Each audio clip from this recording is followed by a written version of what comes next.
నల్గొండలో మత్తు మాత్రల ముఠాపై eagle force Nalgonda పోలీసులు సంయుక్త దాడి చేశారు. స్మాస్మో, ప్రావెక్సిన్ క్లబ్, ట్రామడాల్ టాబ్లెట్లు అక్రమంగా విక్రయిస్తున్న 7గురిని అరెస్ట్ చేశారు. మరో 9 మంది పరారీలో ఉన్నారని పోలీసులు వెల్లడించారు.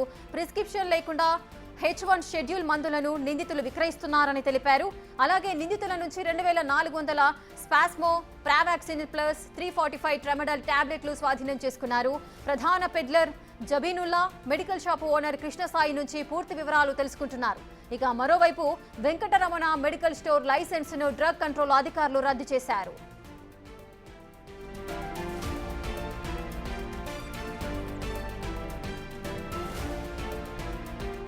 ఇక నల్గొండలో మత్తు మాత్రల ముఠాపై నల్గొండ పోలీసులు సంయుక్త దాడి చేశారు. పూర్తి డీటెయిల్స్ మా ప్రతినిధి రాజేష్ అందిస్తారు. రాజేష్, మత్తు పదార్థాలపై తెలంగాణ ప్రభుత్వం కఠినంగా వ్యవహరిస్తుంది. గత కొంతకాలంగా నల్గొండ జిల్లాలో చూసినట్లయితే కొన్ని మెడికల్ షాపులు యథేచ్ఛగా ఎలాంటి ప్రిస్క్రిప్షన్ లేకుండా కూడా ఈ మత్తు పదార్థాలని అందజేస్తున్నారని కూడా పోలీసులు నిఘా వేయడం జరిగింది. ఈగల్ ఫోర్స్ ఆధ్వర్యంలో నల్గొండ పోలీసులతో కలిసి కూడా జాయింట్ ఆపరేషన్ చేసి ఏదైతే ప్రకాశం బజార్ లో ఉన్నటువంటి వెంకటరమణ మెడికల్ స్టోర్స్ చూసినట్లయితే వాటిపై రైస్ చేయగా కూడా మొత్తం 2400 ఈ వ్యాక్సిన్ మత్తు పదార్థాలు ఆ టాబ్లెట్లను కూడా పోలీసులు స్వాధీనం చేసుకోవడం జరిగింది. వెంటనే డ్రగ్ కంట్రోల్ అధికారులు ఆ లైసెన్స్ ను కూడా పూర్తిగా ఏదైతే ప్రకాశం బజార్ లో ఉన్నటువంటి ఆ మెడికల్ షాప్ ఉందో దాన్ని రద్దు చేయడం జరిగింది.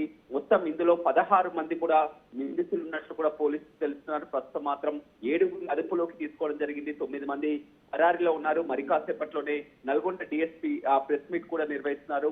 కొత్తగా యువకులు అదేవిధంగా మొత్తం గంజాయిలకు బానిసైన వారంతా కూడా ఈ టాబ్లెట్స్ ని ఎక్కువగా యూజ్ చేస్తారు. ప్రిస్క్రిప్షన్ లేదే కూడా దీని అమ్మకాలు కూడా పూర్తిగా నిషేధించినప్పటికీ కూడా గత కొంతకాలంగా కొన్ని మెడికల్ షాపులు యథేచ్ఛగా వీటిని అమ్ముతున్నాయి. అందులో భాగంగానే దృష్టి పెట్టి ఇవాళ రైడ్ చేసి పట్టుకోవడం జరిగింది. మొత్తం యువత అంతా కూడా చెడు వ్యసనాలకు మత్తు పదార్థాలకు బానిస అవుతున్నారని తెలంగాణ ప్రభుత్వం కఠినంగా వ్యవహరిస్తుంది.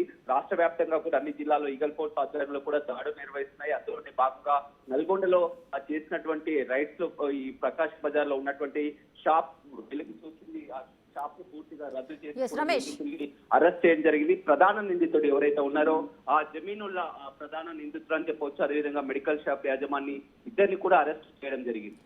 రమేష్, అయితే నిషేధ మందుల విక్రయం అనేది ఎప్పటి నుంచి వీరు అక్రమంగా విక్రయించడం జరుగుతోంది? డ్రగ్ కంట్రోల్ అధికారులు ఏం చెప్తున్నారు? మొత్తం వీరికి ఆ ముఠా ఎవరైతే ప్రధానమైనటువంటి జబీనుల్లా సభ్యుడు ఉన్నారో అతని ద్వారానే మొత్తం కూడా సరఫరా అవుతున్నట్టు కూడా చేయడం జరిగింది. అయితే మొత్తం మీద చాలా వరకు మెడికల్ షాప్ లో పూర్తిగా ఇవి నిషేధించినప్పటికీ కూడా ఒక ముఠాగా ఏర్పడి మొత్తం 16 మంది సభ్యులను కూడా పోలీసులు ఇందులో గుర్తించడం జరిగింది. అందులో ఇప్పటికే 9 మందిని అరెస్ట్ చేయడం జరిగింది. కొంతమంది పరారీలో ఉన్నటువంటి పరిస్థితి కనిపిస్తుంది. మొత్తం మీద ఈగల్ ఫోర్స్ ఆధ్వర్యంలో కూడా రైడ్స్ కొనసాగుతున్నాయి. అయితే గతంలో కూడా పట్టుబడడం జరిగింది. ఇలాంటివి నిషేధం అని చెప్పినప్పటికీ కూడా మళ్ళీ యథేచ్ఛగా ఈ విధంగా కొనసాగుతున్నాయి. యువత అంతా కూడా ఎక్కువ సంఖ్యలో కూడా ఈ మత్తు పదార్థాలకు అలవాటు పడి టాబ్లెట్స్ ని యూజ్ చేస్తున్నట్టు కూడా గుర్తించడం జరిగింది. తల్లిదండ్రులు కూడా ఆ పిల్లల పట్ల జాగ్రత్తగా ఉండాలి, గుర్తుంచుకోవాలని చెప్తున్నారు. పోలీసులు మాత్రం ఈ విషయంలో చాలా సీరియస్ గా ఉంది. ఇక మీదట మెడికల్ షాప్ యజమానులకు కూడా ఇదే చెప్తున్నారు. ఇలాంటి డ్రగ్స్ విక్రయాలు మెడికల్ షాపుల్లో చేసినట్లయితే క్రిమినల్ కేసులు పెడతామని కూడా పోలీసులు చెప్తున్నటువంటి పరిస్థితి అయితే కనపడుతుంది. Thank you Ramesh, thanks for the details. ఇక నల్గొండలో మత్తు మాత్రల ముఠాపై అటు ఈగల్ ఫోర్స్ అలాగే నల్గొండ పోలీసులు సంయుక్త దాడి చేశారు. ఇందులో 7గురిని అక్రమంగా నిషేధ మందులను విక్రయిస్తున్న 7గురిని అయితే అరెస్ట్ చేయడం అయితే జరిగింది. వారిని విచారించిన తర్వాత మరి డ్రగ్స్ ఎక్కడి నుంచి తీసుకొస్తున్నారు, ఎప్పటి నుంచి ఈ అక్రమంగా విక్రయించడం జరుగుతుంది అనేది కూడా తెలియాల్సిన పరిస్థితి.